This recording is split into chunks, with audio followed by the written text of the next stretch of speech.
Assalamualaikum warahmatullahi wabarakatuh. Halo teman-teman, perkenalkan nama saya Angelita Widianti dari kelas 12/7 nomor absen 4. Jadi di sini saya akan menjelaskan kasus yang ada di era globalisasi. Kasus yang akan saya jelaskan yaitu tentang pemanfaatan artificial intelligence atau yang biasa disebut dengan AI. Jadi sebelum saya menjelaskan kasus yang akan saya bahas, kalian tahu nggak sih apa yang disebut dengan globalisasi? Globalisasi merupakan proses mendunia yang menyebabkan masyarakat, individu, dan negara-negara saling terhubung dan saling bergantung melalui informasi, ide, barang, jasa, dan budaya. Jadi, teman-teman, kalian tahu nggak sih apa itu yang disebut dengan AI? AI atau Artificial Intelligence atau kecerdasan buatan adalah teknologi yang memungkinkan mesin atau sistem komputer untuk meniru kemampuan intelektual manusia, seperti berpikir, belajar, memecahkan masalah, membuat keputusan, dan memahami bahasa, serta untuk melakukan tugas-tugas kompleks secara mandiri berdasarkan data dan pengalaman. Tujuannya adalah membuat perangkat lunak menjadi lebih pintar untuk interaksi pengguna yang lebih personal dan pemecahan masalah yang kompleks. Di era globalisasi ini, kecerdasan buatan atau artificial intelligence atau disebut AI tidak hanya berkembang sebagai teknologi, tetapi juga menjadi fenomena sosial yang mempengaruhi cara kita bekerja, berinteraksi, dan membangun hubungan antar bangsa. Dari perspektif sosiologi, AI membuka ruang baru bagi perubahan struktur sosial, pola komunikasi, hingga kesenjangan dalam masyarakat.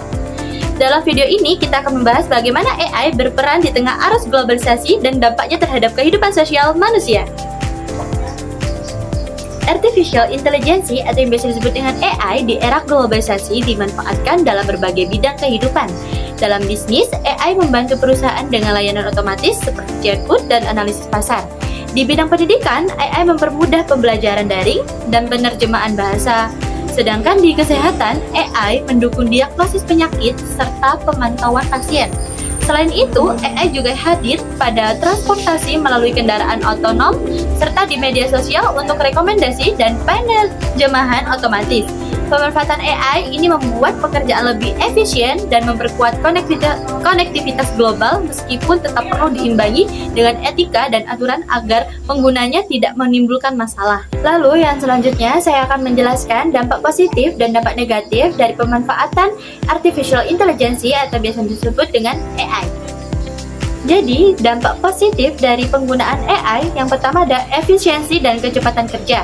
AI dapat menyelesaikan pekerjaan lebih cepat dibanding manusia, misalnya dalam analisis data, pelayanan pelanggan, hingga produksi industri. Yang kedua, membuka lapangan kerja baru walau beberapa pekerjaan lama tergantikan. AI juga menciptakan peluang baru di bidang teknologi seperti data analisis, developer AI, atau cybersecurity. Meningkatkan kualitas layanan dalam bidang kesehatan, AI bisa membantu mendiagnosis penyakit lebih cepat. Dalam pendidikan, AI menyediakan aplikasi belajar yang memudahkan siswa dalam proses pembelajaran. Yang ketiga, mempermudah komunikasi global. AI seperti penerjemah otomatis dan chatbot membuat orang di berbagai negara berkomunikasi tanpa hambatan bahasa. Dampak negatif dari AI. Yang pertama, pengurangan lapangan kerja tradisional. Pekerjaan yang sifatnya rutin atau manual sering digantikan mesin atau robot, sehingga sebagian pekerja bisa kehilangan pekerjaan. Yang kedua, ketergantungan teknologi. Jika terlalu mengendalikan AI, kemampuan berpikir kritis dan kreativitas manusia bisa menurun. Yang ketiga, resiko penyalahgunaan AI dapat digunakan untuk hal negatif, seperti penipuan online, penyebaran berita palsu, atau peretasan data. Yang keempat, kesenjangan digital. Tidak semua negara atau masyarakat mampu mengakses AI, sehingga bisa memperlebar jurang antara yang melek teknologi dan yang belum. Dari dampak positif dan dampak negatif dalam pemanfaatan AI, tentunya ada upaya atau solusi yang bisa dilakukan. Yang pertama, memberikan pelatihan atau kursus supaya orang bisa punya keterampilan baru dan tidak tergantikan mesin. Yang kedua, membuat aturan yang jelas untuk melindungi data pribadi agar tetap aman. Yang ketiga, penggunaan AI harus diawasi dan dijalankan dengan etika supaya tidak merugikan manusia. Selain itu, pemerintah juga perlu memastikan teknologi bisa diakses secara merata agar tidak ada kesenjangan antara yang mampu dan tidak mampu. Dengan cara ini, manfaat AI bisa dirasakan tanpa menimbulkan banyak masalah.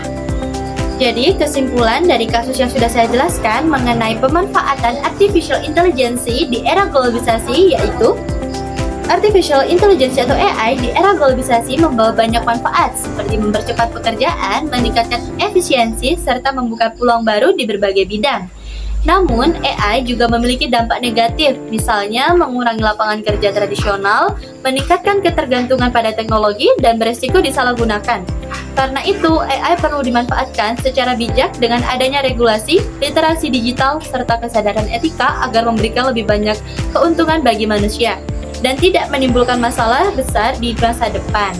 Jadi sekian yang bisa saya jelaskan mengenai kasus pemanfaatan AI di era globalisasi. Mohon maaf bila ada salah kata. Wassalamualaikum warahmatullahi wabarakatuh.